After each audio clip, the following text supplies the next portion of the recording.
Platón, La República, libro primero. Sócrates, Glaucón, Polemarco, Trasímaco, Adimanto, Céfalo, Clitofonte. Sócrates. Bajé ayer al Pireo con Glaucón, hijo de Aristón, para dirigir mis oraciones a la diosa y ver cómo se verificaba la fiesta que por primera vez iba a celebrarse. La pompa de los habitantes del lugar me pareció preciosa, pero a mi juicio la de los tracios no se quedó atrás. Terminada nuestra plegaria y vista la ceremonia, tomamos el camino de la ciudad. Polemarco, hijo de Céfalo, al vernos desde lejos, mandó al esclavo que le seguía que nos alcanzara y nos suplicara que le aguardásemos.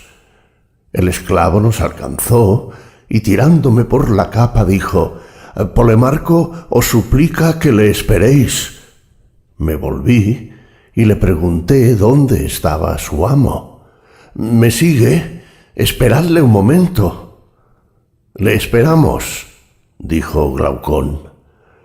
Un poco después llegaron Polemarco y Adimanto, hermano de Glaucón, Nicérato, hijo de Nicias, y algunos otros que volvían de la pompa. Polemarco, al alcanzarnos, me dijo: «Sócrates, me parece que os retiráis a la ciudad». «¿No te equivocas?», le respondí.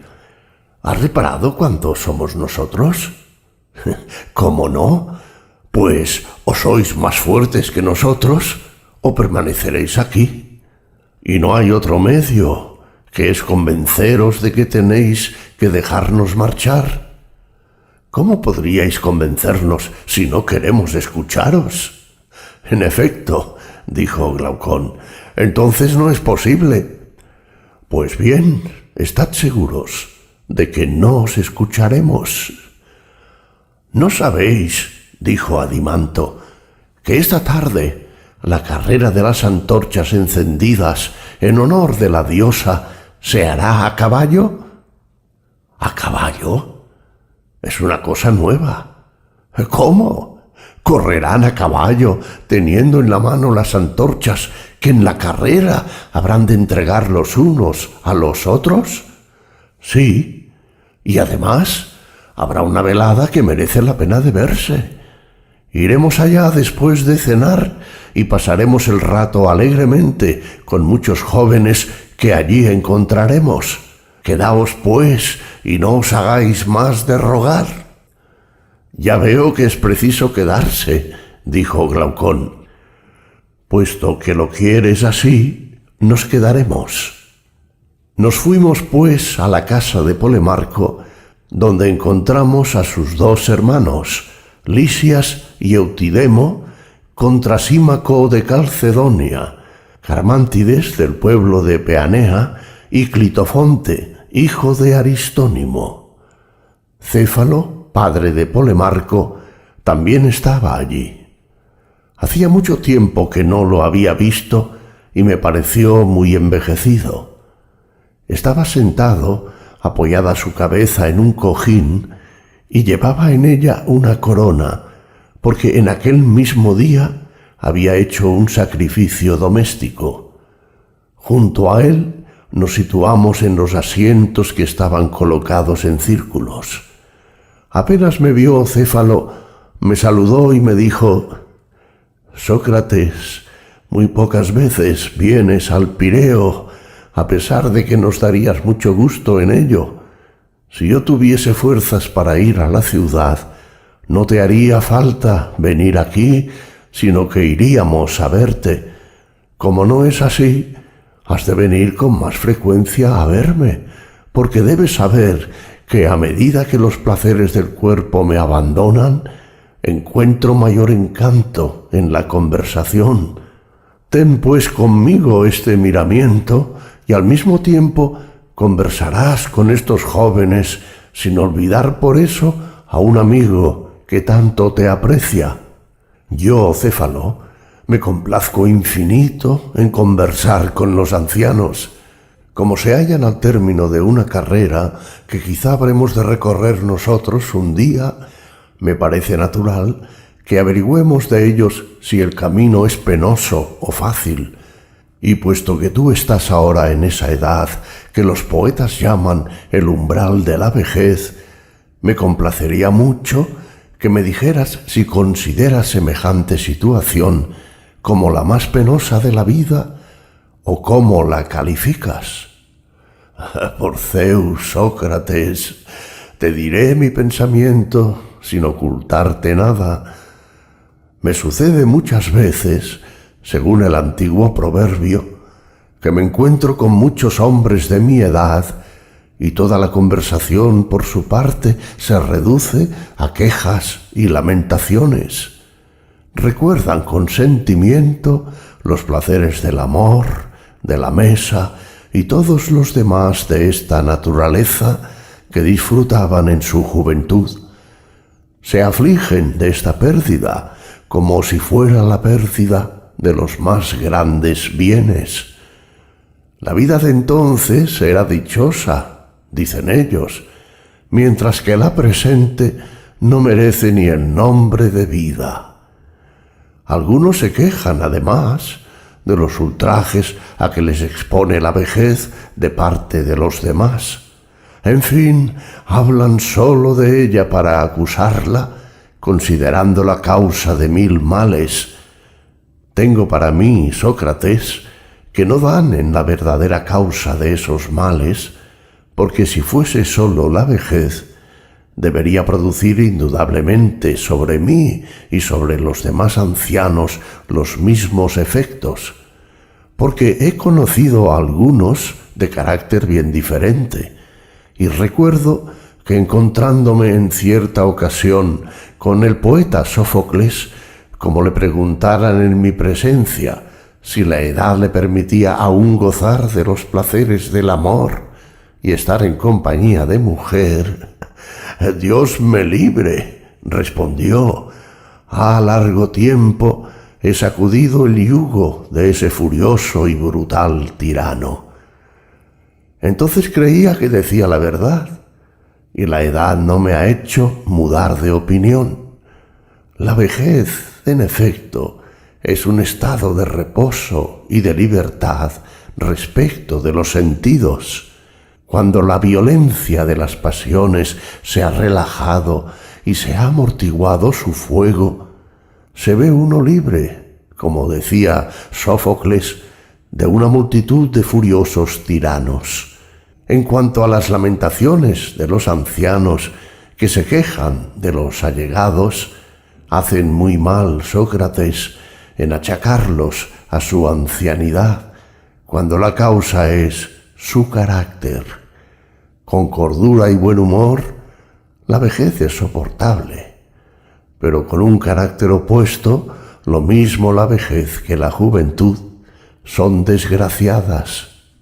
Me encantó esta respuesta, y para animarle más y más a la conversación, añadí: «Estoy persuadido, Céfalo, de que al hablar tú de esta manera, los más no estimarán tus razones, porque se imaginan que contra las incomodidades de la vejez encuentras recursos más que en tu carácter, en tus cuantiosos bienes, porque los ricos, dicen ellos, pueden procurarse grande alivio». «Sí, dices verdad. Ellos no me escuchan, y ciertamente tienen alguna razón en lo que dicen, pero no tanto como se imaginan. Ya sabes la respuesta que Termístocles dio a un habitante de Serifo, que le echaba en cara que su reputación la debía a la ciudad donde había nacido más bien que a su mérito. Le respondió que ni él mismo sería famoso de haber nacido en Serifo, ni lo sería su interlocutor de haber nacido en Atenas. La misma observación puede hacerse a los ancianos poco ricos y de mal carácter, diciéndoles que la pobreza haría quizá la vejez insoportable al sabio mismo, pero que sin la sabiduría nunca las riquezas la harían más dulce. Pero, le repliqué, esos grandes bienes que tú posees, Céfalo, ¿te han venido de tus antepasados o los has adquirido tú en su mayor parte?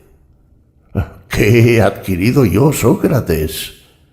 En este punto ocupo un término medio entre mi abuelo y mi padre, porque aquel, cuyo nombre llevo, habiendo heredado un patrimonio poco más o menos igual al que yo poseo ahora, hizo adquisiciones que excedieron en mucho a los bienes que había recibido, y mi padre, Lisanias, la redujo a menos de lo que ahora es.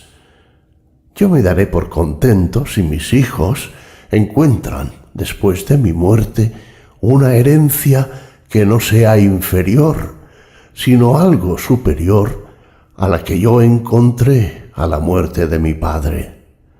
Lo que me ha obligado a hacerte esta pregunta es que me parece que no tienes mucho apego a las riquezas, cosa muy ordinaria en los que no han creado su propia fortuna, mientras que los que la deben a su industria están doblemente apegados a ella, porque le tienen cariño, en primer lugar, por ser obra suya, como aman los poetas sus versos y los padres a sus hijos, y le tienen también cariño, como los demás hombres, por la utilidad que les reporta. También es más difícil comunicar con ellos y solo tienen en estima el dinero. Tienes razón. Muy bien, pero dime ahora cuál es, a tu parecer, la mayor ventaja que las riquezas procuran. No espero convencer a muchos de la verdad de lo que voy a decir. Ya sabrás, Sócrates, que cuando se aproxima el hombre al término de la vida, tiene temores e inquietudes sobre cosas que antes no le daban ningún cuidado. Entonces se presenta al espíritu lo que se cuenta de los infiernos y de la pena que allí ha de sufrir quien aquí ha delinquido. Se comienza por temer que estos discursos, hasta entonces tenidos por fábulas, sean otras tantas verdades. Ya proceda esta aprehensión de la debilidad de la edad, o ya que se ven con más claridad tales objetos a causa de su proximidad. Lo cierto es que está uno lleno de inquietudes y de terror. Se recuerdan todas las acciones de la vida para ver si se ha causado daño a alguien. El que al examinar su conducta la encuentra llena de injusticia, tiembla y se deja llevar de la desesperación, y algunas veces, durante la noche, el terror le despierta despavorido como a los niños. Pero el que no tiene ningún remordimiento ve sin cesar en pos de sí una dulce esperanza que sirve de nodriza a su ancianidad, como dice Píndaro, que se vale de esta graciosa imagen. Sócrates, al hablar del hombre que ha vivido justa y santamente, la esperanza le acompaña, meciendo dulcemente su corazón y amamantando su ancianidad. La esperanza que gobierna a su gusto el espíritu fluctuante de los mortales. Esto está admirablemente dicho, y porque las riquezas preparan tal porvenir y son a este fin un gran auxilio, es por lo que a mis ojos son tan preciosas, no para todo el mundo, sino para el discreto, porque a ellas debe en gran parte el no haberse visto expuesto a hacer daño a terceros, ni aun sin voluntad, a usar de mentiras, con la ventaja, además, de abandonar este mundo libre del temor de no haber hecho todos los sacrificios convenientes a los dioses, o de no haber pagado sus deudas a los hombres. Las riquezas tienen, además, otras ventajas sin duda, pero bien pensado todo, creo que daría a éstas la preferencia sobre todas las demás, oh Sócrates, por el bien que proporcionan al hombre sensato. Nada más preciso que lo que dices, Céfalo, pero está bien definida la justicia, haciéndola consistir simplemente en decir la verdad y en dar a cada uno lo que de él se ha recibido. O más bien, ¿son estas cosas justas o injustas según las circunstancias? Por ejemplo, si uno, después de haber confiado en estado de cordura sus armas a su amigo, se las reclama estando demente, todo el mundo conviene en que no debiera devolvérselas y que cometería un acto injusto dándoselas. También están todos acordes en que obraría mal si no disfrazaba algo la verdad, atendida la situación en que su amigo estaba. Sí, todo eso es cierto. Por consiguiente, la justicia no consiste en decir la verdad, ni en dar a cada uno lo que le pertenece. Sin embargo, en eso consiste, dijo interrumpiéndome Polemarco, si hemos de creer a Simónides. Pues bien, continuad la conversación, dijo Céfalo. Yo os cedo mi puesto, tanto más cuanto que voy a concluir mi sacrificio. ¿Y soy yo el que te sustituirá?, dijo Polemarco. Sí, repuso Céfalo, sonriéndose, y al mismo tiempo salió para ir a terminar su sacrificio.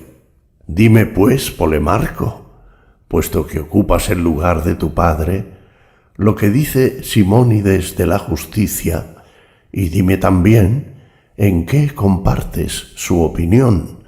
Dice que el atributo propio de la justicia es dar a cada uno lo que se le debe, y en eso encuentro que tienes razón. Difícil es no someterse a Simónides, porque era un sabio, un hombre divino.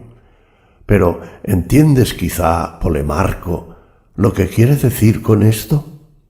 Yo no lo comprendo. Es evidente que no entiende que deba devolverse un depósito, cualquiera que él sea, como dijimos antes, cuando lo pide un hombre que no está en su razón. Sin embargo, este depósito es una deuda. ¿No es así? Sí. Luego es preciso guardarse de devolverle al que lo pide si no está en su razón. ¿Es cierto? Así pues, al parecer, Simónides dice cosa distinta de esta al sostener que es justo devolver lo que se debe. Sin duda, puesto que piensa que debe hacerse bien a sus amigos y no dañarles en nada. Ya entiendo, no es volver a su amigo lo que se le debe el entregarle el dinero que nos ha confiado cuando sólo puede recibirlo en perjuicio suyo. ¿No es este el sentido de las palabras de Simónides? Creo que sí. Pero, ¿debe darse a los enemigos lo que se les debe? Sí, sin duda, lo que se les debe. Pero a un enemigo no se debe más que lo que conviene que se le deba, es decir, el mal.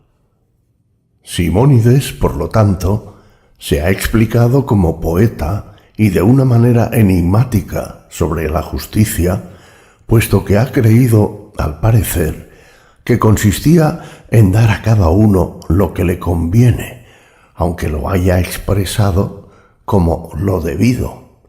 Así parece, oh, por Zeus, si alguno le hubiese preguntado: Simónides, la medicina, ¿a quién da lo que le conviene y qué es lo que le da? ¿Qué crees que habría respondido? Que da al cuerpo alimentos, bebidas y los remedios convenientes. ¿Y el arte del cocinero qué da? ¿Y a quién da lo que le conviene? Da a cada manjar su sazón.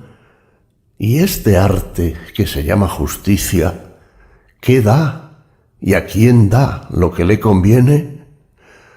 Sócrates, si hemos de atenernos a lo que se ha dicho más arriba, la justicia produce ventajas para los amigos y daño para los enemigos. Entonces, Simónides llama justicia a hacer beneficios a los amigos y daño a los enemigos. Por lo menos así me lo parece. ¿Quién puede hacer bien a sus amigos y mayor mal a sus enemigos en caso de enfermedad? El médico. ¿Y en el mar de los navegantes, en caso de peligro? El piloto. ¿Y el hombre justo? ¿En qué y en qué ocasión puede hacer mayor bien a sus amigos y mayor mal a sus enemigos? En la guerra, a mi parecer, atacando a los unos y defendiendo a los otros. Muy bien. Pero mi querido Polemarco, no hay necesidad del médico cuando no hay enfermedad.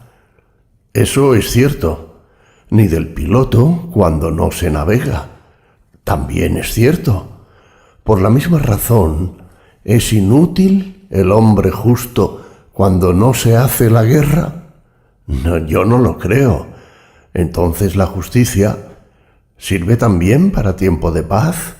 Sí, pero la agricultura sirve también en este tiempo, ¿no es así?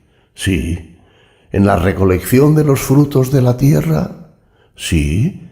¿Y en el oficio de zapatero sirve en igual forma? Sí. Me dirás que sirve para obtener calzado. Sin duda. Dime ahora, para provecho y obtención de qué es útil la justicia durante la paz. Es útil en los contratos. ¿Entiendes por esto las asociaciones o alguna otra cosa? Las asociaciones, ciertamente. Cuando se quiere jugar a las fichas, ¿a quién conviene asociarse? ¿A un hombre justo o a un jugador de profesión? A un jugador de profesión. Y para la colocación de ladrillos y piedras, ¿vale más dirigirse a un hombre justo que al arquitecto? Todo lo contrario. Mas así, como para aprender la música me dirigiré al músico con preferencia al hombre justo, ¿en qué caso me dirigiré más bien a éste que a aquel o al albañil?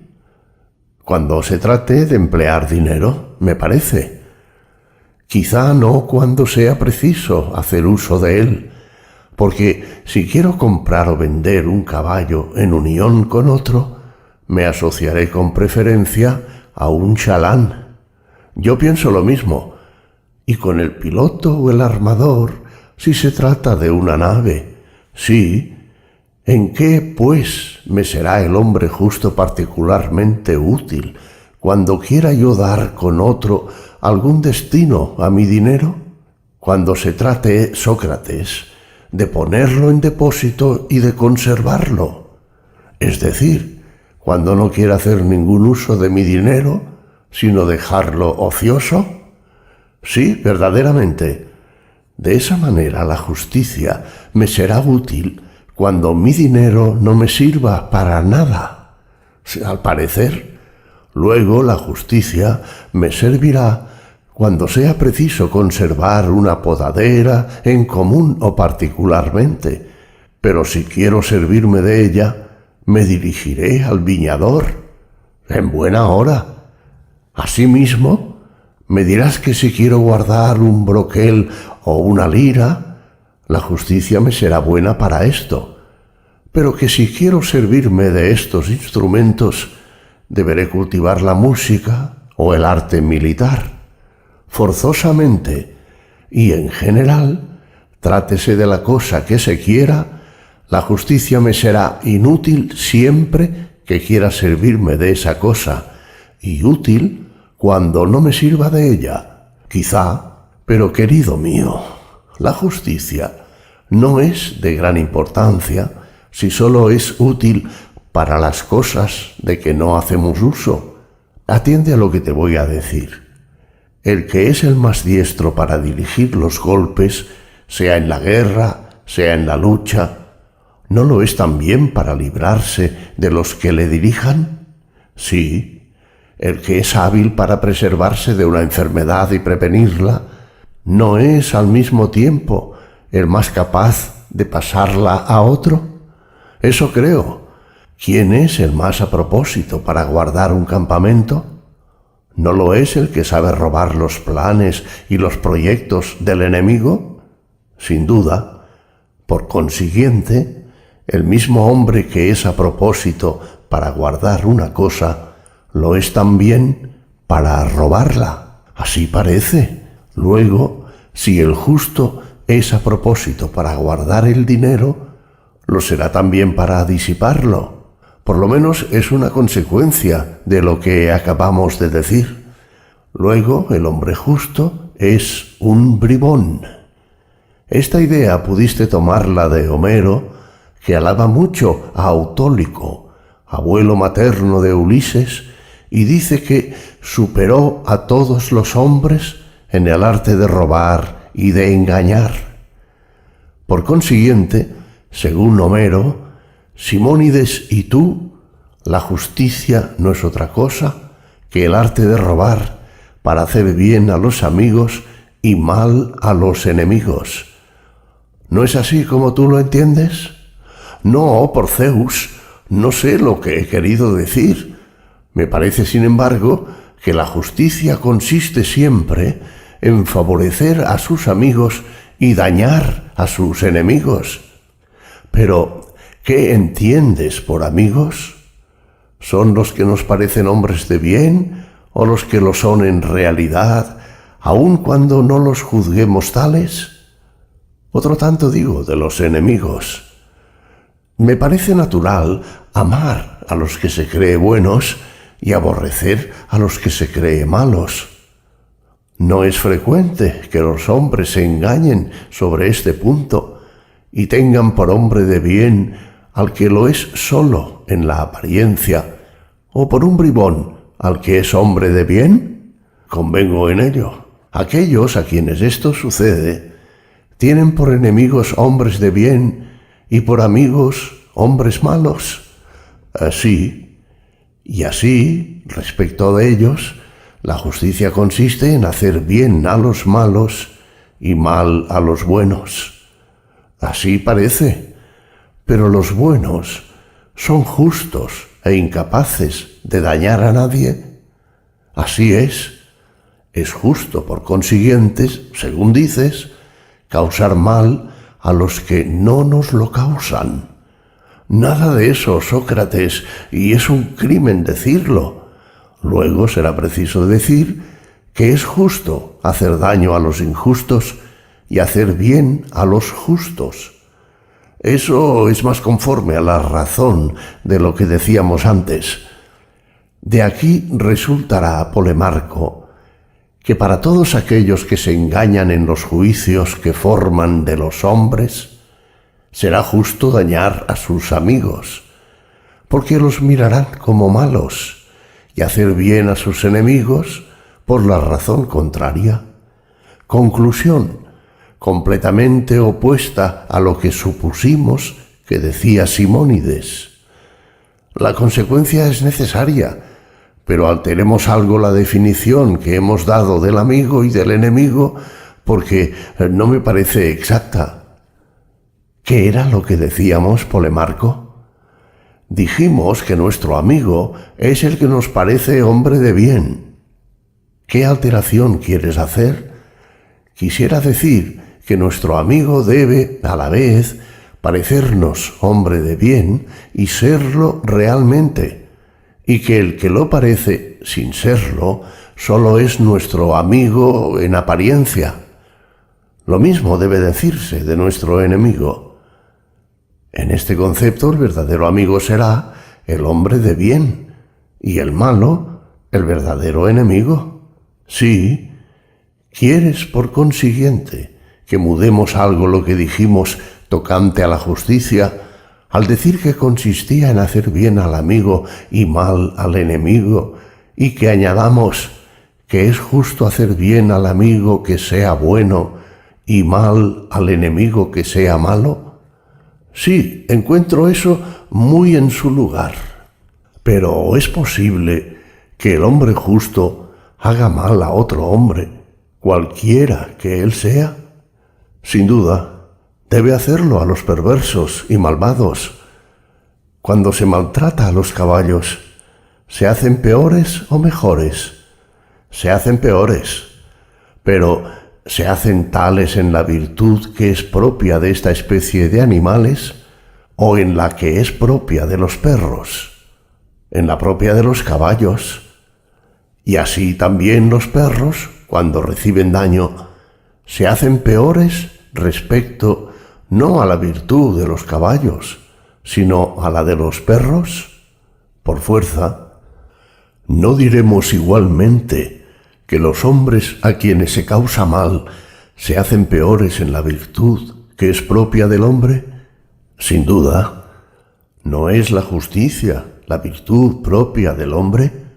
También esto es forzoso.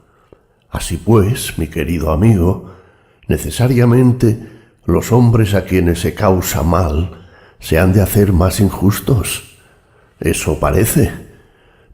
Pero un músico puede, en virtud de su arte, hacer a alguno ignorante en la música.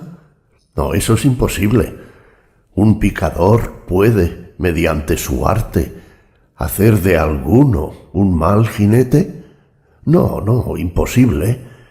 El hombre justo puede, mediante la justicia, hacer a un hombre injusto, y en general los buenos pueden por su virtud hacer a otros malos. No, eso no puede ser, porque el enfriamiento, pienso, no es efecto de lo caliente, sino de su contrario. Así es, así como la humedad no es efecto de lo seco, sino de su contrario.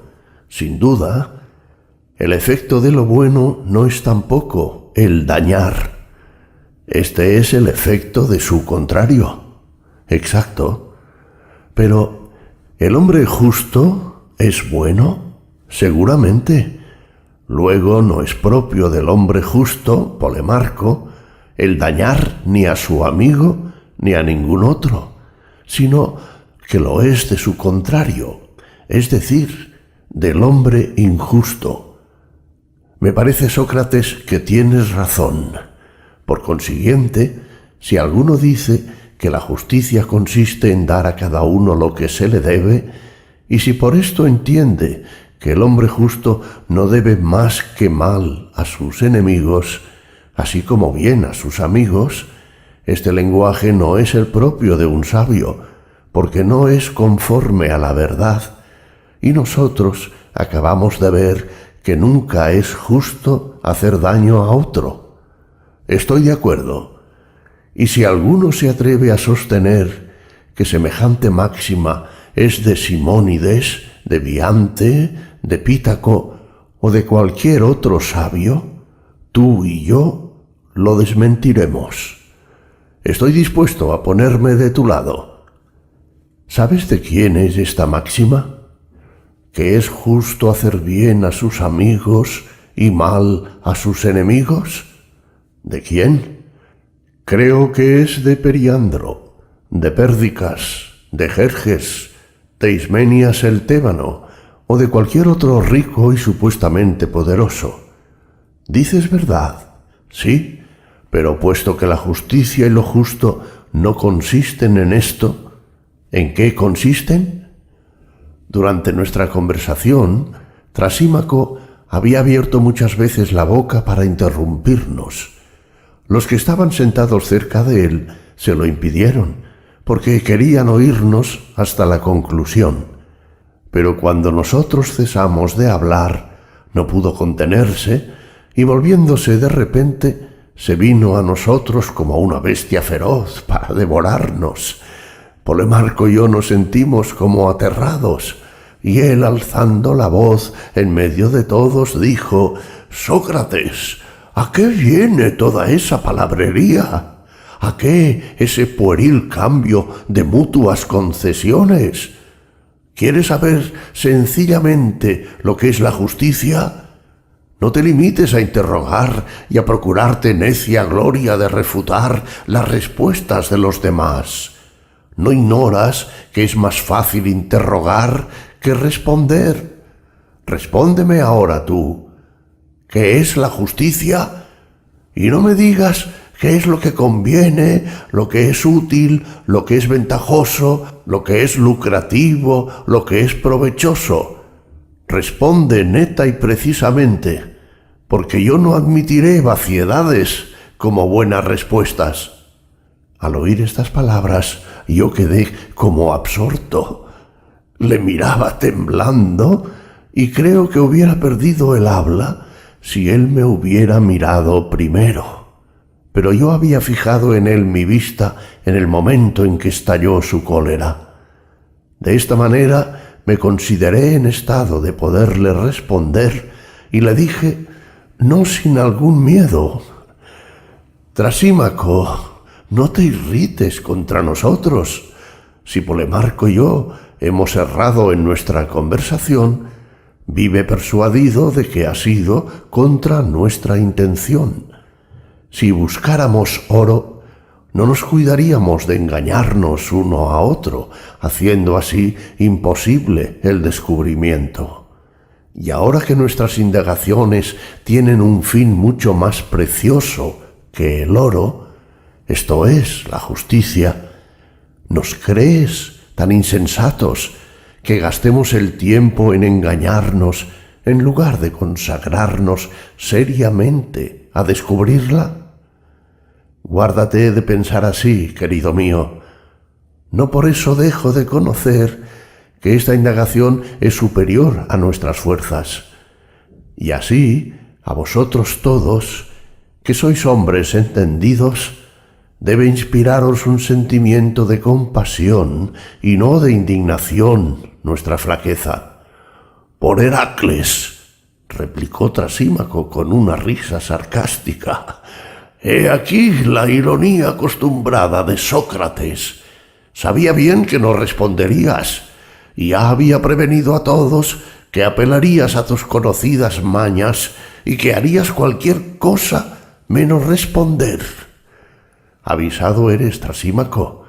Sabías muy bien que si preguntases a uno de qué se compone el número 12, añadiendo, no me digas que es 2 veces 6, 3 veces 4, 6 veces 2 o 4 veces 3, porque no me contentaré con ninguna de estas vaciedades, sabías, digo, que no podría responder a una pregunta hecha de esta manera. Pero si él te decía a su vez, Trasímaco, ¿cómo explicas la prohibición que me impones de no dar ninguna de las respuestas que tú acabas de decir? ¿Y si la verdadera respuesta es una de esas? ¿Quieres que diga otra cosa que la verdad? ¿Cómo entiendes tú esto? ¿Qué podrías responderle? ¿Tiene verdaderamente eso algo que ver con lo que yo dije? Quizá. Pero aun cuando la cosa sea diferente, si aquel a quien se dirige la pregunta juzga que es semejante, ¿crees tú que no responderá según él piense, ya se lo prohibamos nosotros, o ya dejemos de prohibírselo?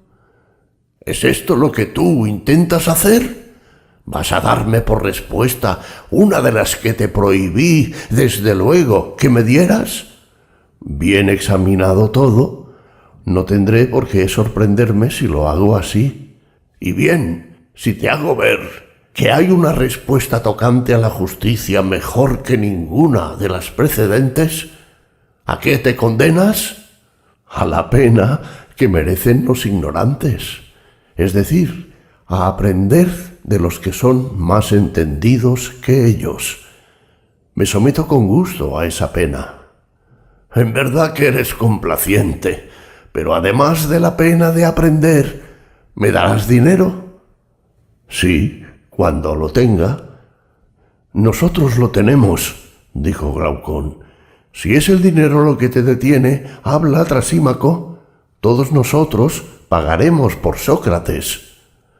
Conozco vuestra intención.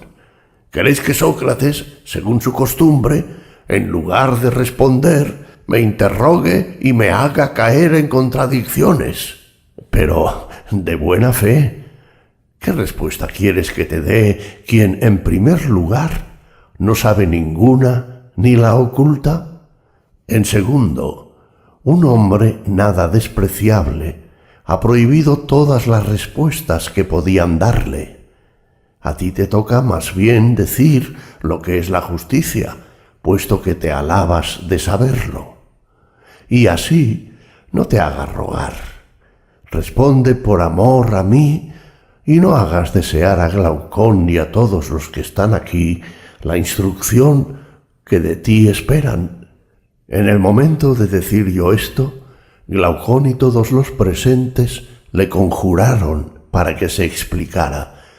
Sin embargo, Trasímaco se hacía el desdeñoso, aunque se conocía bien que ardía en deseos de hablar para conquistarse aplausos, porque estaba persuadido de que respondería cosas maravillosas. Al fin accedió. Tal es el gran secreto de Sócrates. No quiere enseñar nada a los demás, mientras que va por todas partes mendigando la ciencia sin tener que agradecerlo a nadie. Tienes razón, Trasímaco, en decir que yo aprendo de los demás, pero no la tienes en añadir que no les esté agradecido. Les manifiesto mi reconocimiento en cuanto de mí depende y les aplaudo, que es todo lo que puedo hacer, careciendo como carezco de dinero. Verás cómo te aplaudo con gusto en el momento que respondas si lo que dices me parece bien dicho, porque estoy convencido de que tu respuesta será excelente. Pues bien, escucha. Digo que la justicia no es otra cosa que lo que es provechoso al más fuerte. ¿Y bien? ¿Por qué no aplaudes? Ya sabía yo que no lo habías de hacer. Espera por lo menos a que haya comprendido tu pensamiento, porque aún no lo entiendo. La justicia dices que es lo que es útil al más fuerte. ¿Qué entiendes por esto, Trasímaco? ¿Quieres decir que porque el atleta polidamante es más fuerte que nosotros y es ventajoso para el sostenimiento de sus fuerzas comer carne de buey sea igualmente provechoso para nosotros, que somos inferiores, comer la misma carne? Ah, eres un burlón, Sócrates, y solo te propones dar un giro torcido a lo que se dice. ¿Yo? Nada de eso. Pero por favor, explícate más claramente. ¿No sabes que los diferentes estados son tiránicos, democráticos o aristocráticos? Sí, lo sé. ¿El gobierno de cada estado no es el que tiene la fuerza? Sin duda. ¿No hace leyes cada uno de ellos en ventaja suya? El gobierno del pueblo, leyes populares, la tiranía, leyes tiránicas, y así los demás. Una vez hechas estas leyes, ¿no declararán que la justicia para los gobernados consiste en lo conveniente para ellos? ¿No se castiga a los que las traspasan como culpables de una acción injusta? Aquí tienes mi pensamiento. En cada estado, la justicia no es más que la conveniencia del que tiene la autoridad en sus manos y por consiguiente del más fuerte, de donde se sigue para todo hombre que sepa discurrir que la justicia y lo que es conveniente al más fuerte en todas partes y siempre es una misma cosa. Comprendo ahora lo que quieres decir, pero ¿eso es cierto? Examinémoslo. Defines la justicia como lo que es conveniente, a pesar de que me habías a mí prohibido definirla de esa manera. Es cierto que añades al más fuerte. ¿Eso no es nada? Yo no sé aún si es una gran cosa. Lo que sé es que preciso ver si lo que dices es verdad. Convengo contigo en que la justicia es una cosa provechosa, pero añades que lo es solo para el más fuerte. He aquí lo que yo ignoro y lo que es preciso examinar. Examínalo, pues. Desde luego. Respóndeme. ¿No dices que la justicia consiste en obedecer a los que gobiernan? Sí, pero los que gobiernan en los diferentes estados pueden engañarse o no. Pueden engañarse. Luego, cuando hacen las leyes, unas estarán bien hechas y otras mal hechas. Así lo creo. Es decir, que hacerlas bien será hacerlas convenientes para ellos y hacerlas mal, inconvenientes o... ¿cómo lo concibes? Así. Sin embargo, los súbditos deben obedecerlas, y en esto consiste la justicia. ¿No es así? Sí, sin duda. Luego es justo, en tu opinión, hacer no sólo lo que es conveniente, sino también lo que es inconveniente para el más fuerte. ¿Qué es lo que dices? Lo mismo que tú, creo. Pero pongamos la cosa más en claro. ¿No estás conforme en que los que gobiernan se engañan algunas veces sobre sus intereses al dar las leyes que imponen a sus súbditos y que es justo que éstos hagan sin distinción todo lo que se les ordena y manda? ¿No estábamos de acuerdo en eso? Sí, así lo creo. Cree también, por consiguiente, que sosteniendo tú que es justo que los súbditos hagan todo lo que se les manda, tienes que convenir en que la justicia consiste en hacer lo que es inconveniente para los que gobiernan, es decir, para los más fuertes, en el caso en que, aunque sin quererlo, manden cosas contrarias a sus intereses.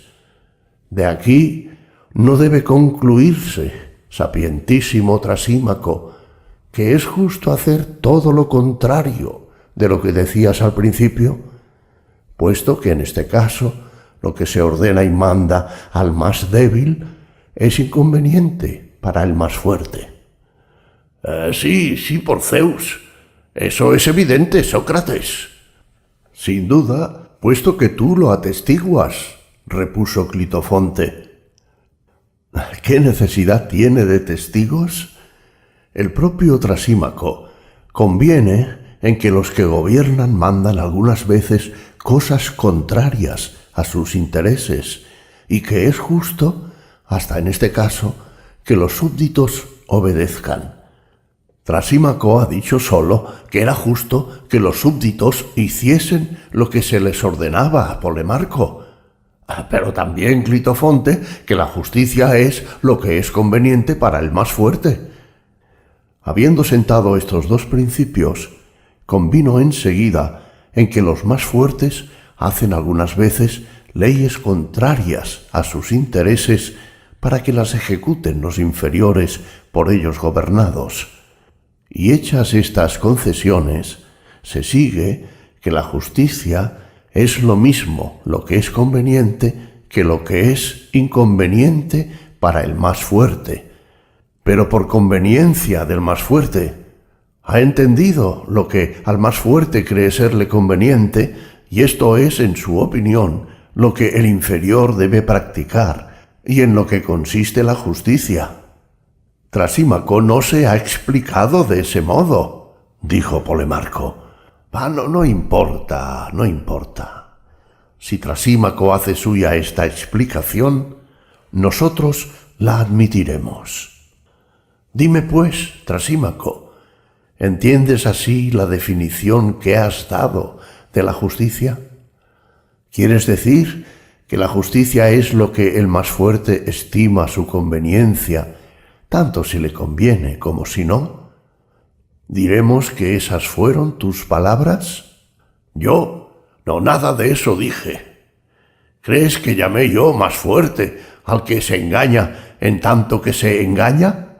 Yo creía que esto era lo que decías cuando confesabas que los que gobiernan no son infalibles y que se engañan algunas veces. Eres un psicófanta, Sócrates, en la argumentación. Llamas médico al que se equivoca respecto a los enfermos en tanto que se equivoca, o calculador al que se equivoca en un cálculo en tanto que se equivoca.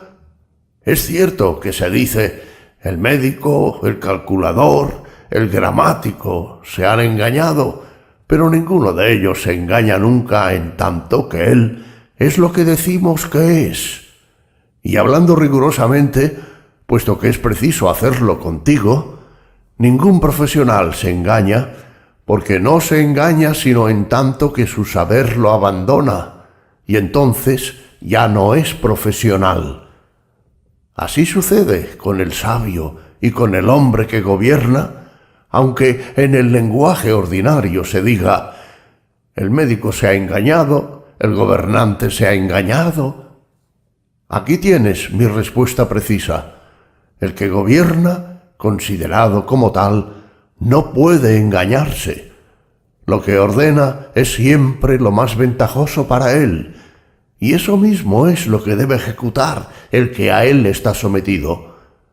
Por lo tanto, es una verdad, como dije al principio, que la justicia consiste en lo que es conveniente para el más fuerte. ¿Soy un psicófanta en tu opinión? Sí, lo eres. ¿Crees que he intentado tenderte lazos en la argumentación, valiéndome de preguntas capciosas? Lo he visto claramente, pero no por eso adelantarás nada, porque no se me oculta tu mala fe, y por lo mismo no podrás abusar de mí en la disputa. Ni quiero intentarlo, bendito. Mas, para que en lo sucesivo no ocurra cosa semejante, dime si deben entenderse según el uso ordinario o con la más refinada precisión, según decías, estas expresiones: el que gobierna, el más fuerte, aquel cuya conveniencia es, como decías, la regla de lo justo respecto del inferior. Al que gobierna es preciso tomarlo en sentido riguroso. Ahora pon en obra todos tus artificios para refutarme. No quiero que me des cuartel, pero no lo lograrás. ¿Me crees tan insensato que intente engañar a Trasímaco? Has intentado hacerlo, pero te ha salido mal la cuenta. Mira, dejemos esto y respóndeme. El médico, tomado en sentido riguroso, tal como decías hace un momento, ¿es el hombre que intenta enriquecerse o se propone curar a los enfermos? Curar a los enfermos. ¿Y el piloto? Hablo del verdadero piloto. ¿Es marinero o jefe de los marineros? Es su jefe. Poco importa, creo, que esté con ellos en la misma nave. No por esto se le ha de llamar marinero, porque no lo llamamos piloto por ir embarcado, sino a causa de su arte y de la autoridad que tiene sobre los marineros. Es cierto, ¿no tiene cada uno su propia conveniencia? Sin duda. Y el objeto del arte ¿no es el buscar y procurarse esta conveniencia? Ese es su objeto. Pero un arte cualquiera ¿tiene otro interés que su propia perfección? ¿Qué quieres decir? Si me preguntases si bastaba al cuerpo ser cuerpo o si le falta aún alguna cosa, te respondería que sí, y que por faltarle se ha inventado el arte de la medicina, porque el cuerpo es imperfecto y no le basta ser lo que es, y la medicina ha sido inventada para procurar al cuerpo lo que le conviene. ¿Tengo o no razón? Sí, la tienes. Te pregunto en igual forma si la medicina o cualquier otra arte está sometido a alguna imperfección y si tiene necesidad de alguna otra facultad, como los ojos necesitan de la vista y las orejas del oído, y tienen necesidad de un arte que examine y provea a lo que les es útil, está cada arte igualmente sujeta a algún defecto y tiene necesidad de otra arte que vigile por su interés, y la que vigila de otra semejante, y así hasta el infinito? ¿O bien cada arte provee por sí misma a su propia conveniencia? ¿O más bien no necesita ni de sí misma ni del auxilio de ninguna otra para examinar lo que conviene a su propia imperfección, estando por su naturaleza exenta de todo defecto y de toda imperfección, de suerte que no tiene otra mira que la conveniencia del objeto a que está consagrada, mientras que ella subsiste siempre entera, sana y perfecta durante todo el tiempo que conserva su esencia? Examina con todo el rigor convenido cuál de estas dos opiniones es la más verdadera. La última parece serlo. La medicina no piensa, pues, en su conveniencia, sino en la del cuerpo.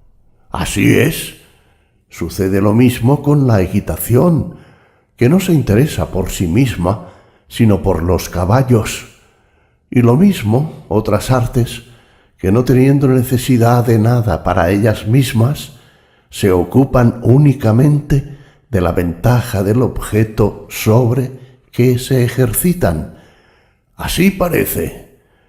Pero, Trasímaco, las artes gobiernan y dominan aquello sobre lo que se ejercen. No hay, pues, disciplina que examine ni ordene lo que es conveniente para el más fuerte, sino el interés del inferior objeto sobre que se ejercita.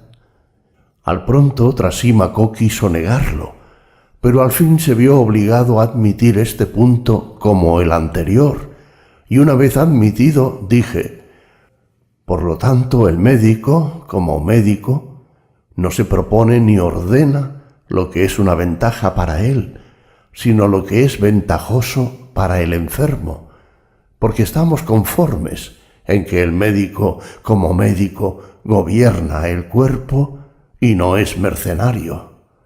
¿No es cierto? Convengo en ello. Y que el verdadero piloto no es marinero, sino jefe de los marineros. Sí, lo concedo. Semejante piloto, pues, no ordenará ni se propondrá como fin su propia ventaja, sino la del marinero subordinado. Lo acepto, sí.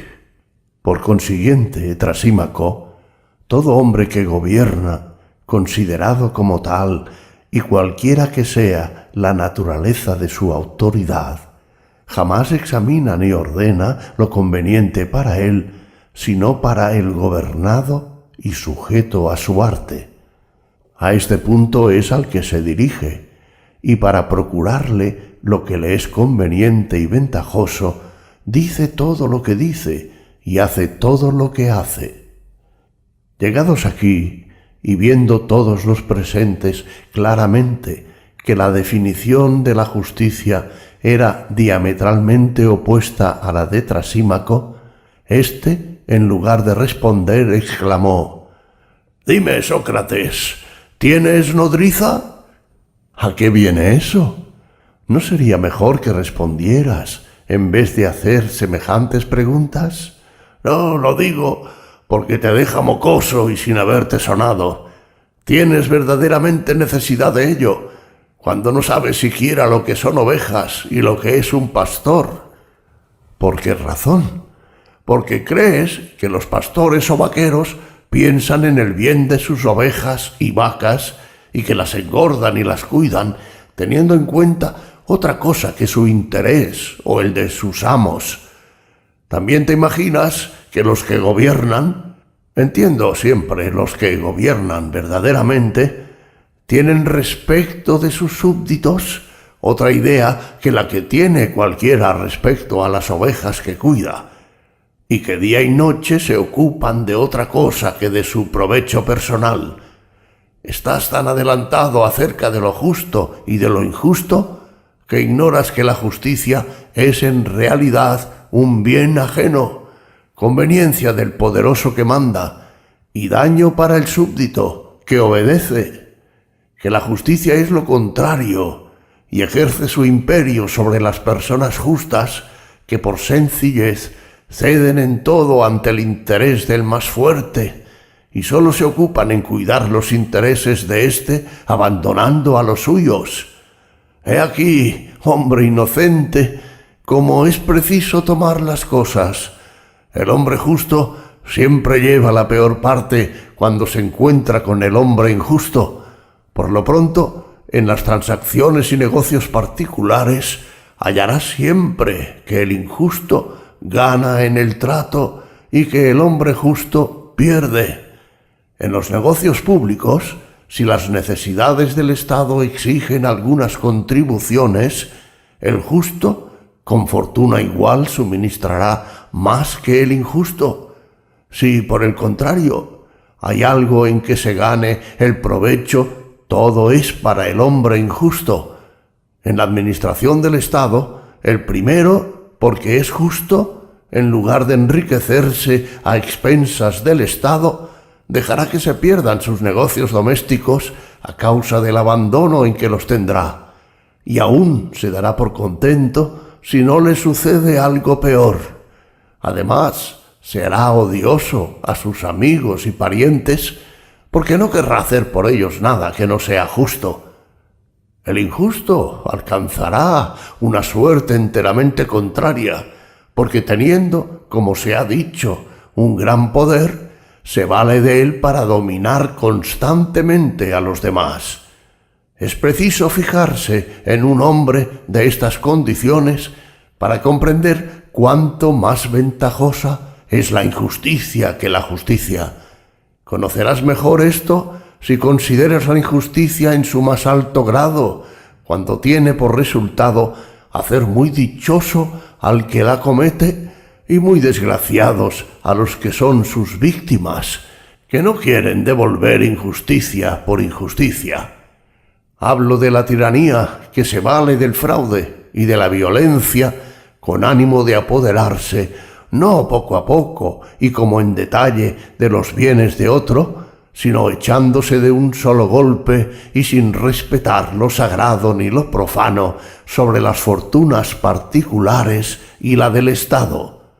Los delincuentes comunes, cuando son cogidos infraganti, son castigados con el último suplicio y se les denuesta con las calificaciones más odiosas.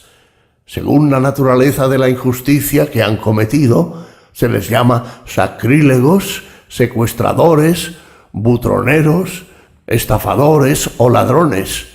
Pero si se trata de uno que se ha hecho dueño de los bienes y de las personas de sus conciudadanos, en lugar de darle estos epítetos detestables, se le mira como el hombre más feliz, lo mismo por lo que él ha reducido a la esclavitud que por los que tienen conocimiento de su crimen. Porque si se habla mal de la injusticia, no es porque se tema cometerla, sino porque se teme ser víctima de ella. Tan cierto es, Sócrates, que la injusticia, cuando se la lleva hasta cierto punto, es más fuerte, más libre, más poderosa que la justicia, y que, como dije al principio, la justicia es la conveniencia del más fuerte, y la injusticia es por sí misma útil y provechosa.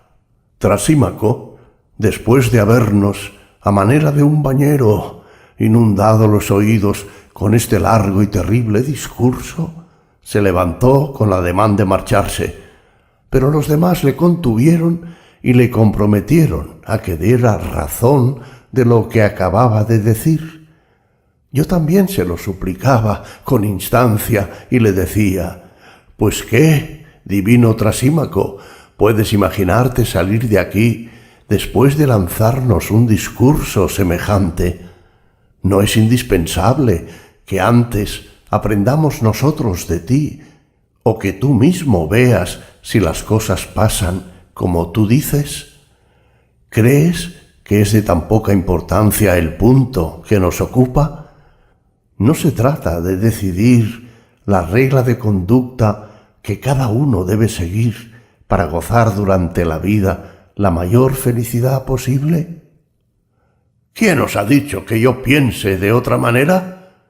Parece que te merecemos poca consideración y que te importa poco que vivamos dichosos o no, todo por ignorar lo que tú pretendes saber.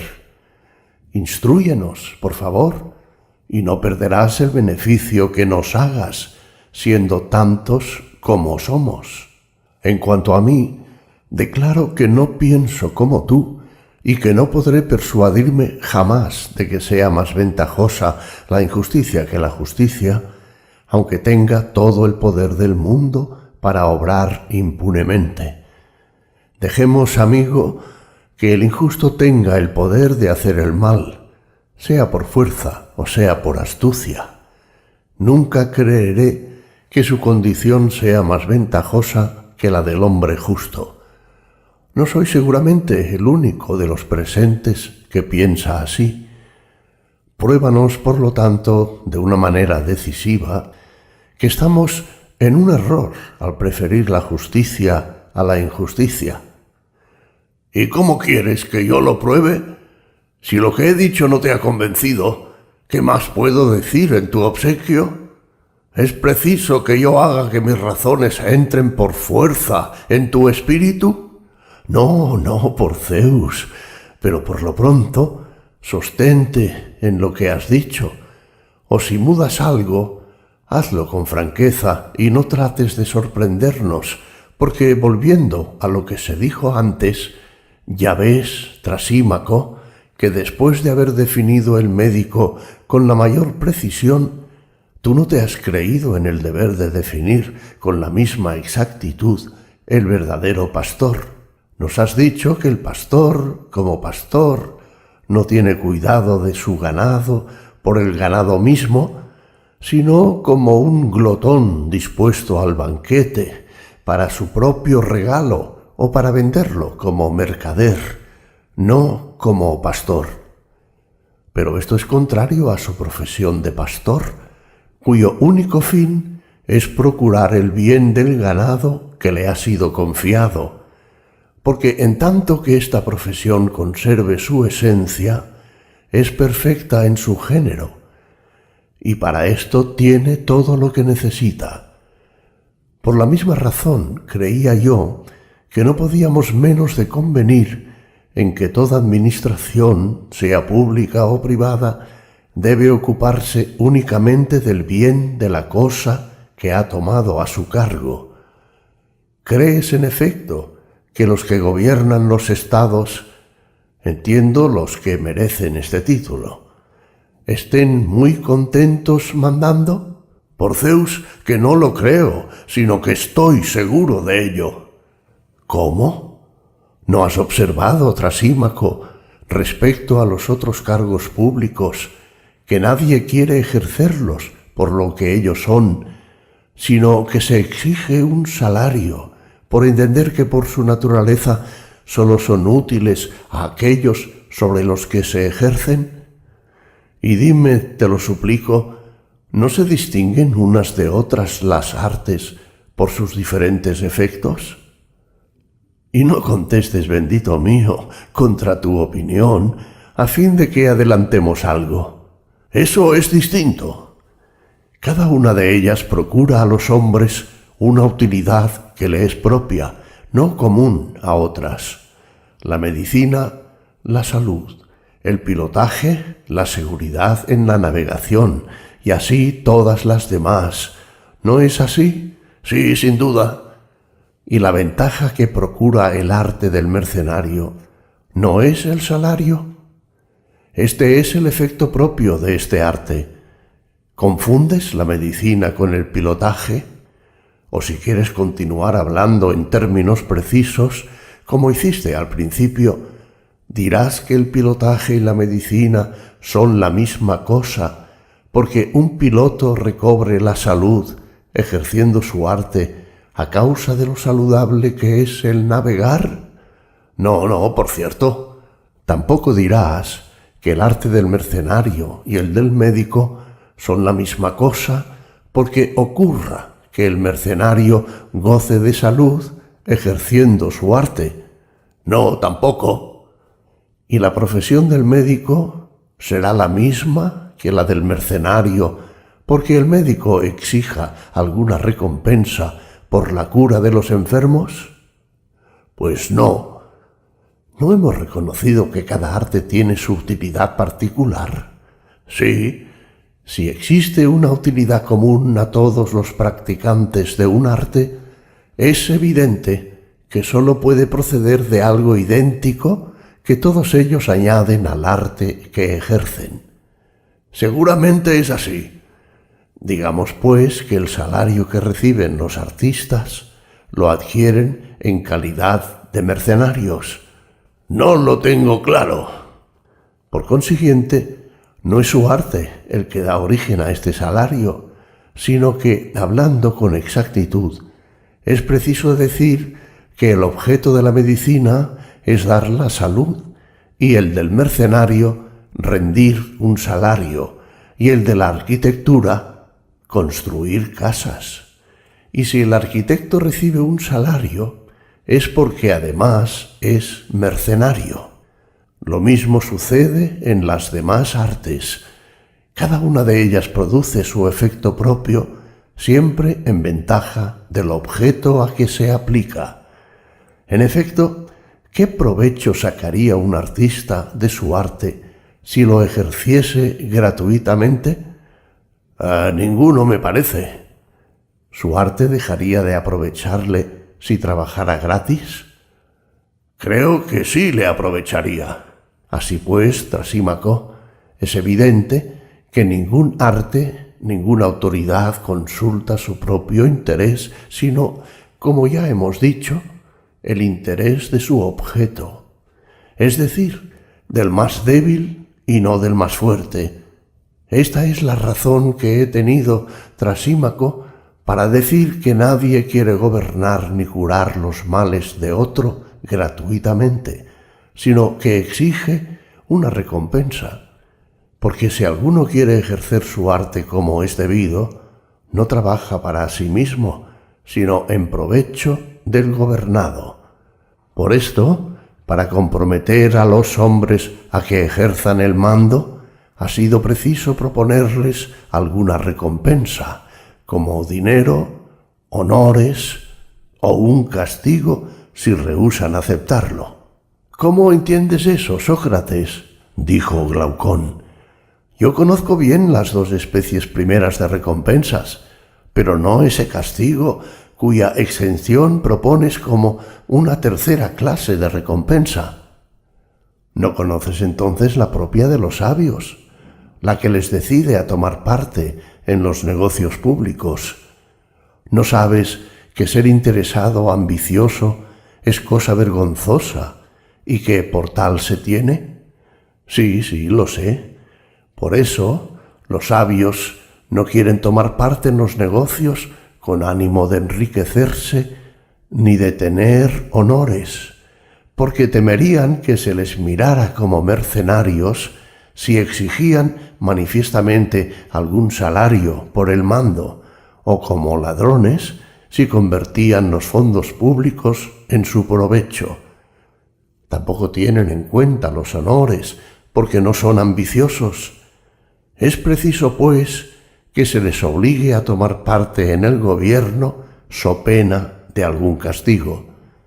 Y por esta razón se mira como cosa poco delicada el encargarse voluntariamente de la administración pública, sin verse comprometido a ello, porque el mayor castigo para el hombre de bien, cuando rehúsa gobernar a los demás, es el verse gobernado por otro menos digno. Y este temor es el que obliga a los sabios a encargarse del gobierno, no por su interés ni por su gusto, sino por verse precisados a ello a falta de otros, tanto o más dignos de gobernar. De suerte que si se encontrase un estado compuesto únicamente de hombres de bien, se solicitaría el alejamiento de los cargos públicos con el mismo calor con que hoy se solicitan estos. Se vería claramente en un estado de este género que el verdadero magistrado no mira su propio interés, sino el de sus administrados. Y cada ciudadano, convencido de esta verdad, preferiría ser feliz mediante los cuidados de otro a trabajar por la felicidad de los demás. No concedo, pues, a Trasímaco que la justicia sea el interés del más fuerte, pero ya examinaremos este punto en otra ocasión. Lo que ha añadido tocante a la condición del hombre malo, la cual, según él, es más dichosa que la del hombre justo, es punto de mayor importancia aún. ¿Tú, Glaucón, tienes esa misma opinión? Entre estas dos afirmaciones, ¿cuál te parece más verdadera? La condición del hombre justo es más ventajosa. ¿Has oído la enumeración que Trasímaco acaba de hacer de los bienes afectos a la condición del hombre injusto? Sí, pero yo no los creo. ¿Quieres que busquemos, si podemos, algún medio de probarle que se engaña? ¿Cómo no he de quererlo? Si oponemos al largo discurso que acaba de pronunciar otro discurso también largo en favor de la justicia, y luego otro él y otro nosotros, será preciso contar y pesar las ventajas de una y otra parte, y además serían necesarios jueces para pronunciar el fallo. Mientras que, tratando el punto amistosamente hasta convenir en lo que nos parezca verdadero o falso, como antes hicimos, seremos a la vez jueces y abogados. Sí, es cierto. ¿Cuál de estos dos métodos te agrada más? El segundo. Pues bien, respóndeme de nuevo, Trasímaco. ¿Pretendes que la completa injusticia es más ventajosa que la justicia perfecta? Sí, lo afirmo de plano, y ya he dado mis razones. Muy bien, pero ¿qué piensas de estas dos cosas? ¿No das a la una el nombre de virtud y a la otra el de vicio? Sí, sin duda. ¿Das probablemente el nombre de virtud a la justicia y el de vicio a la injusticia? Eso parece, querido, puesto que yo pretendo que la injusticia es útil y que la justicia no lo es. ¿Qué es lo que dices, pues? Todo lo contrario. ¿Qué? ¿La justicia es un vicio? No, es una generosa candidez. Luego, ¿la injusticia es una maldad? No, es discreción. Luego, los hombres justos son buenos y sabios, a tu parecer. Por lo menos, los que lo son en sumo grado y que son bastante fuertes para someter a las ciudades y a los pueblos. Quizá crees que quiero hablar de los rateros. No es porque este oficio no tenga también sus ventajas, mientras cuente con la impunidad. Pero estas ventajas no son nada cotejadas con las que acabo de mencionar. Concibo muy bien tu pensamiento, pero lo que me sorprende es que das a la injusticia los nombres de virtud y de sabiduría, y a la justicia nombres contrarios. Pues eso es lo que pretendo. Eso es bien duro, amigo, y ya no sé qué camino tomar para refutarte. Si dijeses sencillamente, como otros, que la injusticia, aunque útil, es una cosa vergonzosa y mala en sí, podría responderte lo que de ordinario se responde. Pero toda vez que llegas hasta el punto de llamarla virtud y sabiduría, no dudarás en atribuirle la fuerza, la belleza y todos los demás títulos que se atribuyen comúnmente a la justicia. No es posible adivinar mejor. Pero mientras tenga motivos para creer que hablas seriamente, no me es dado renunciar a este examen, porque se me figura, Trasímaco, que esto no es una burla tuya, sino que piensas realmente lo que dices. ¿Qué te importa que sea así o no? ¿No refutas mi argumento? Poco me importa, en efecto, pero permíteme hacerte aún otra pregunta. ¿El hombre justo querría tener en algo ventaja sobre el hombre injusto? No, verdaderamente. De otra manera, no sería ni tan encantador ni tan cándido como es. ¿Pero qué? Ni siquiera con respecto a una acción justa, ni con respecto a ella. ¿No querría por lo menos sobrepujar al hombre injusto y no creería poderlo hacer justamente? Lo creería y lo querría, pero sus esfuerzos serían inútiles. No es eso lo que quiero saber. Yo te pregunto solamente esto: si el justo tendrá la pretensión y la voluntad de tener ventaja, no sobre otro justo, sino solamente sobre el hombre injusto. Sí, tiene esta última pretensión. ¿Y el injusto querría aventajar al justo y a la acción justa? ¿Cómo no? Puesto que quiere prevalecer sobre todo el mundo. Querrá, por consiguiente, el injusto tener ventaja sobre el hombre y la acción injustos, y se esforzará para tenerla sobre todos. Sí, eso es. Por consiguiente, digamos que el justo no quiere tener ventaja sobre su semejante, sino sobre su contrario, mientras que el hombre injusto quiere tenerla sobre uno y sobre otro. Esto está muy bien dicho. ¿Y no es el injusto inteligente y bueno, y el justo ni lo uno ni lo otro?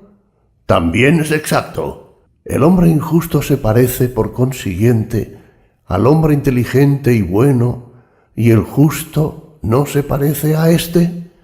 ¿Cómo no ha de parecerse al que es de tal o de cual manera a los que son los que él es, y el que no es tal, no parecerse? Muy bien. Cada uno de ellos es, por lo tanto, tal como aquellos a quienes se parece. ¿Cómo podría ser de otra manera? Trasímaco, ¿no dices de un hombre que es músico y de otro que no es músico? Sí. ¿A cuál de los dos llamas inteligente y a cuál no? Al músico lo llamo inteligente, al otro no. Y al uno como inteligente bueno, al otro malo por la razón contraria. Sí. ¿No sucede lo mismo respecto del médico? Sí. ¿Crees tú, hombre excelente, que un músico que arregla su lira querrá, al aflojar o estirar las cuerdas de su instrumento, sobrepujar a otro músico? No me parece. ¿Y al no músico? A ese por fuerza. Y el médico, en la prescripción de la comida y de la bebida, ¿querría llevar ventaja a otro médico o al arte mismo que profesa? No, sin duda. ¿Y al que no es médico? Sí. Mira pues con respecto a cualquier saber e ignorancia, si te parece que el entendido querrá aventajar en lo que dice y en lo que hace a otro versado en el mismo saber, o si solo aspira a hacer lo mismo en las mismas ocasiones.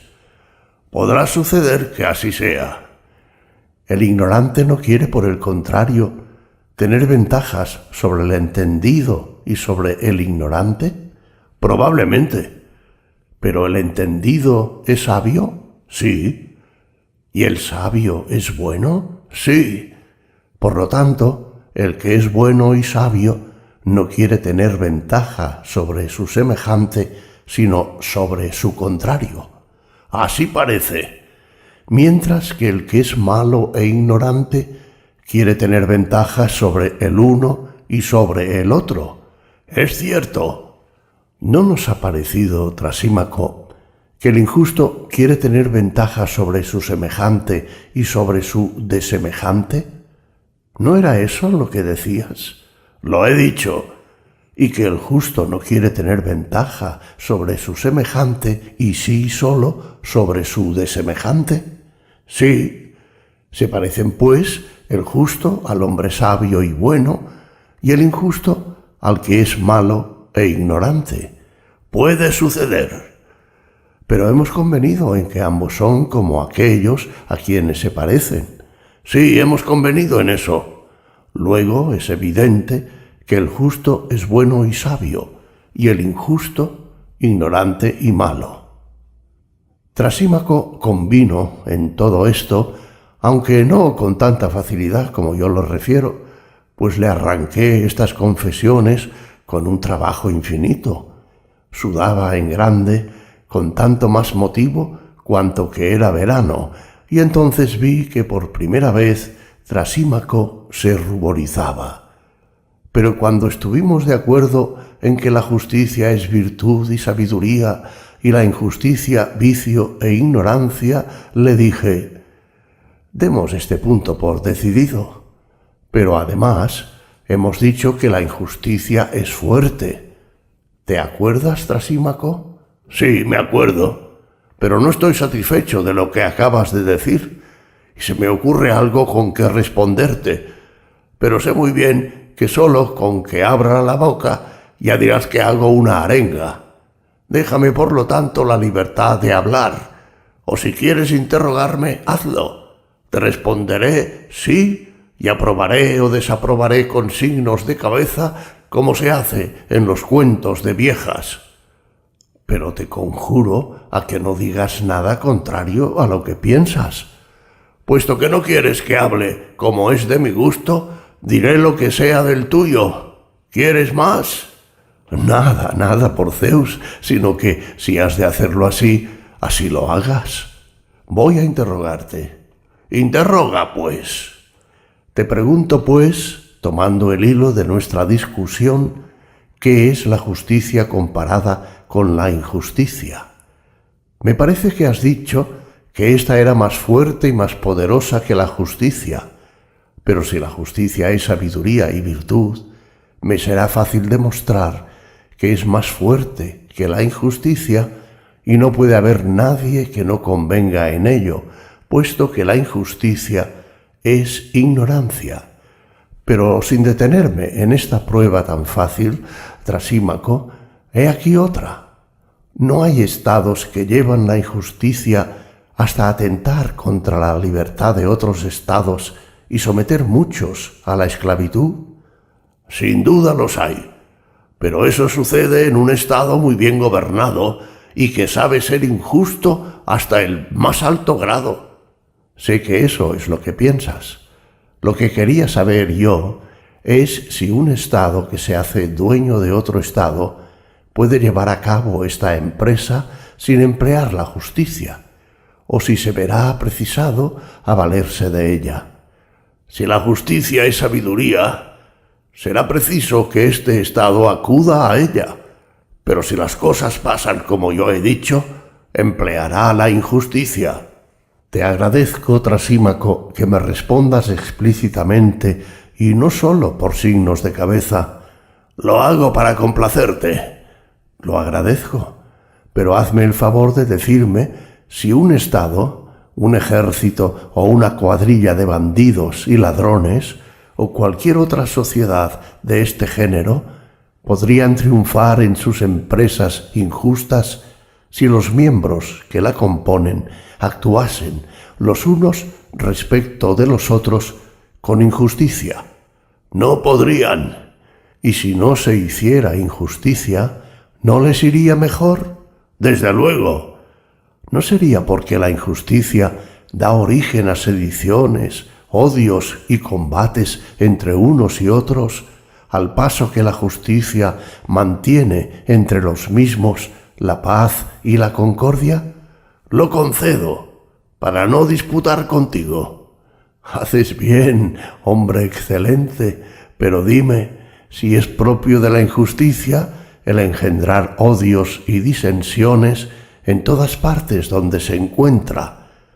¿No producirá indudablemente el mismo efecto entre hombres, sean libres o esclavos, y no les hará impotentes para emprender cosa alguna en común? Desde luego. ¿Y si se encuentran en dos hombres, ¿No estarán éstos siempre en discusión y en guerra? ¿No se aborrecerán mutuamente tanto cuanto aborrecen a los justos? Sí, así será. ¿Y qué hombre admirable, cuando se encuentre con un solo hombre, perderá la injusticia su propiedad o bien la conservará? En buena hora la conserve.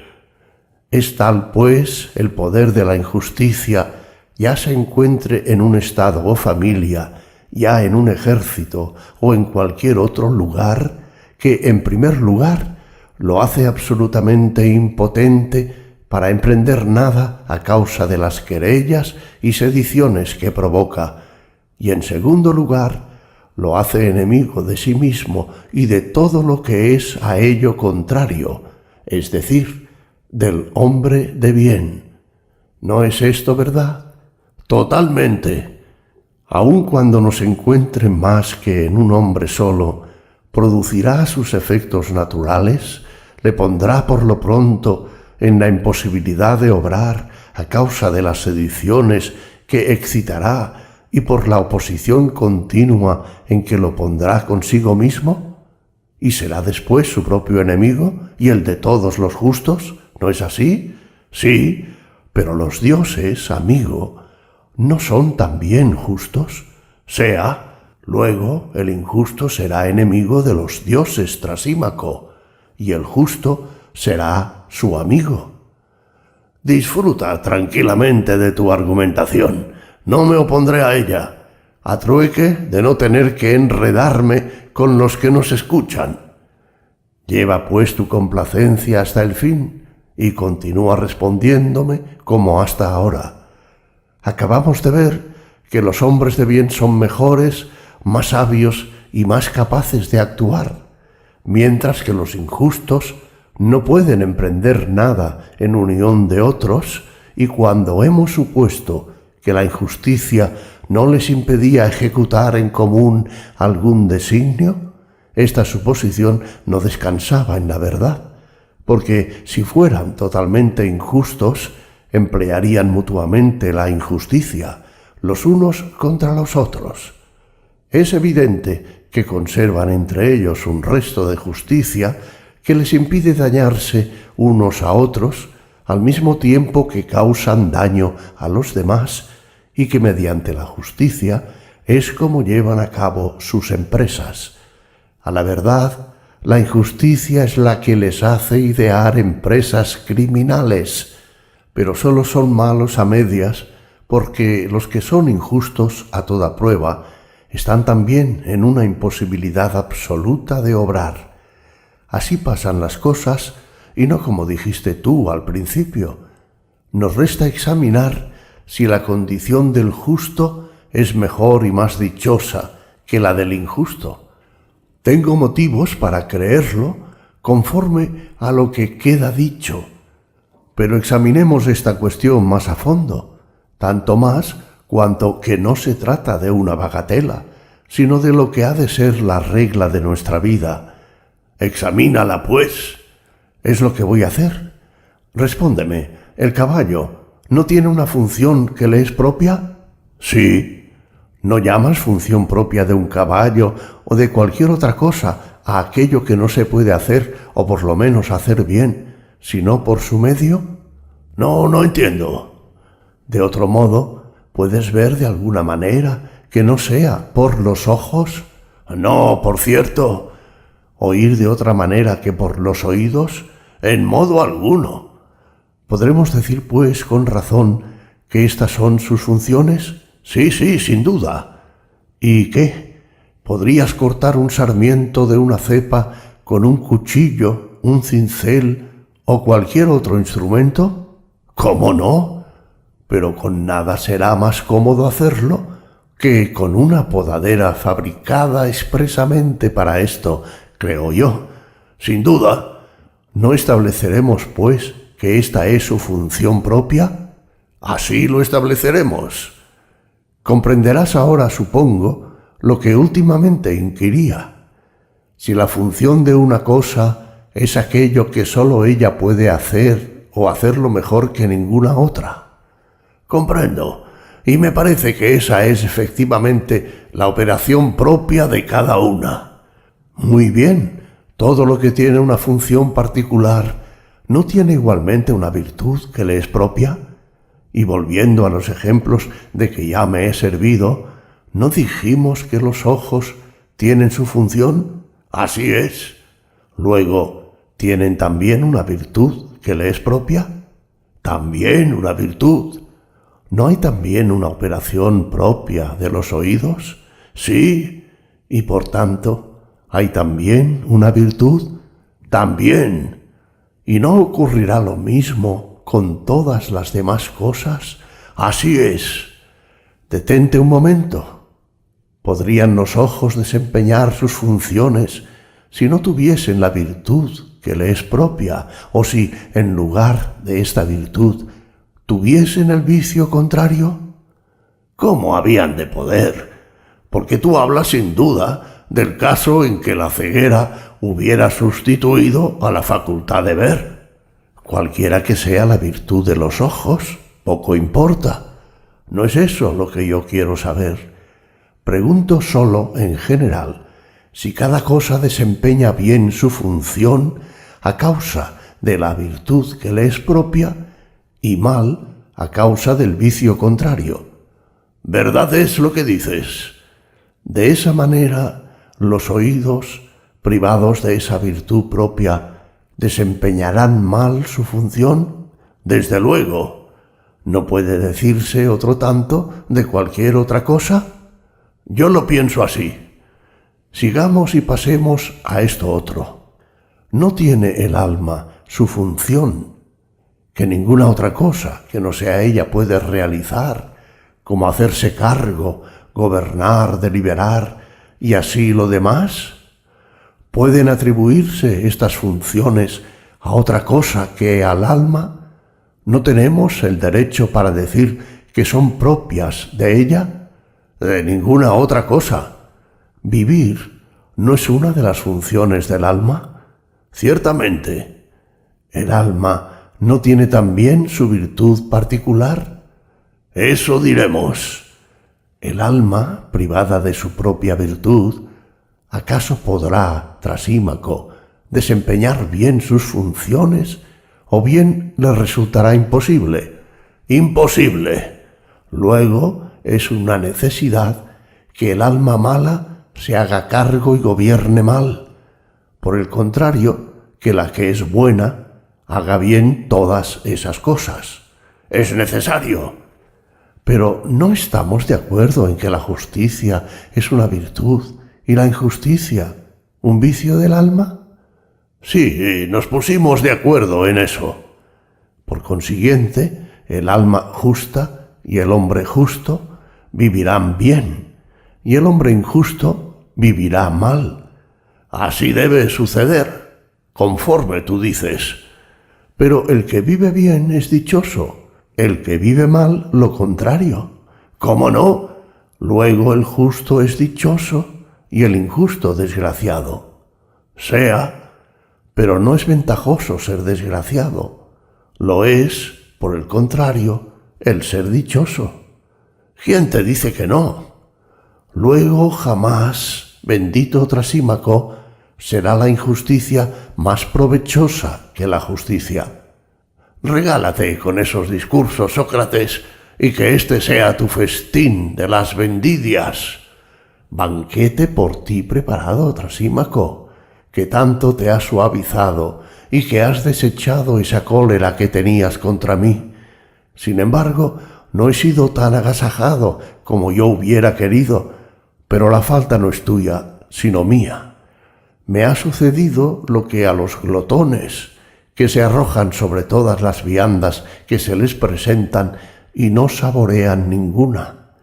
Antes de haber resuelto perfectamente la primera cuestión que se ha propuesto sobre la naturaleza de la justicia, he procurado indagar detenidamente si era vicio e ignorancia o sabiduría y virtud. Otra cuestión nos ha salido al encuentro, a saber si la injusticia es más ventajosa que la justicia, y no he podido menos que abandonar la primera y pasar a la segunda, de manera que nada he aprendido de toda esta conversación, porque no sabiendo lo que es la justicia, ¿cómo podría yo saber si es una virtud o no, y si el que la posee es desgraciado o dichoso? Libro segundo. Después de haber hablado de esta manera, creí que se daría por terminada la conversación, pero al parecer todo lo dicho no fue más que el preludio. Glaucón dio en esta ocasión una prueba de su valor acostumbrado, y lejos de rendirse, como Trasímaco, tomó la palabra y dijo: «Sócrates, ¿te contentas con figurarte que nos has convencido de que ser justo es, de todas maneras, preferible a ser injusto? ¿O quieres realmente convencernos?» Yo querría convenceros realmente si esto estuviera en mi mano. Entonces, tú no haces lo que quieres, Sócrates, porque dime, ¿no hay una clase de bienes que deseamos y que buscamos por lo que ellos son, sin cuidarnos para nada de sus resultados, como la alegría y otros placeres puros y sin mezcla, aunque no producen consecuencia alguna duradera, sino el placer de gozar de ellos? Sí, hay, a mi parecer, bienes de esta naturaleza. ¿Y qué? ¿No hay otros que amamos a la vez por sí mismos y por sus resultados, como, por ejemplo, la inteligencia, la vista, la salud? Aquellos dos motivos, en mi opinión, nos mueven igualmente a procurárnoslos. Sí, es cierto. Y por último, ¿no encuentras una tercera clase de bienes, como el entregarse a los ejercicios del cuerpo, el recuperar la salud, el ejercer la medicina o cualquier otra profesión lucrativa? Estos bienes diremos que son penosos, pero útiles, y los buscaremos no por sí mismos, sino por las ganancias y demás ventajas que nos proporcionan. Reconozco esta tercera clase de bienes, pero ¿a dónde quieres ir a parar? ¿En cuál de estas tres clases incluyes la justicia? Creo que en la mejor de las tres, en la de los bienes que deben amar por ellos mismos y por sus resultados los que quieren ser verdaderamente dichosos. ¿No es esa la opinión común de las gentes que ponen la justicia en el rango de aquellos bienes penosos que no merecen nuestros cuidados, sino por la gloria y las recompensas que producen, y de los que debe huirse porque cuestan demasiado? Sé que se piensa así ordinariamente, sí, y en esto se fundó Trasímaco para rechazar la justicia y hacer tantos elogios de la injusticia. Pero eso yo no puedo entenderlo, y precisamente debe ser muy torpe mi inteligencia, a lo que parece. Pues bien, quiero ver si te adhieres a mi opinión. Escúchame. Me parece que Trasímaco, a manera de la serpiente que se deja fascinar, se ha rendido demasiado pronto al encanto de tus discursos. Yo no he podido darme por satisfecho con lo que se ha dicho en pro y en contra de cada una de las dos cosas. Quiero saber cuál es su naturaleza y qué efecto producen ambas inmediatamente en el alma, sin tener en cuenta ni las recompensas que llevan consigo, ni tampoco ninguno de sus resultados, buenos o malos. He aquí, pues, lo que me propongo hacer, si no lo llevas a mal. Tomaré de nuevo la objeción de Trasímaco. Diré por lo pronto lo que es la justicia, según la opinión común, y en dónde tiene su origen. Enseguida haré ver que todos los que la practican no la miran como un bien, sino que se someten a ella como a una necesidad. Y por último, demostraré que tienen razón de obrar así, porque la vida del injusto es infinitamente mejor que la del justo, a lo que se dice.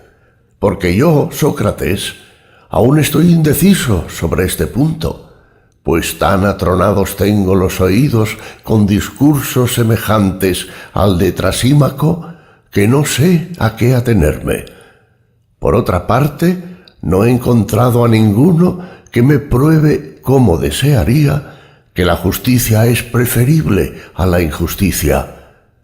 Deseo oír a alguien que la alabe en sí misma y por sí misma. Y es de ti de quien principalmente espero este elogio, Sócrates. Y por esta razón voy a extenderme sobre las ventajas de la vida injusta.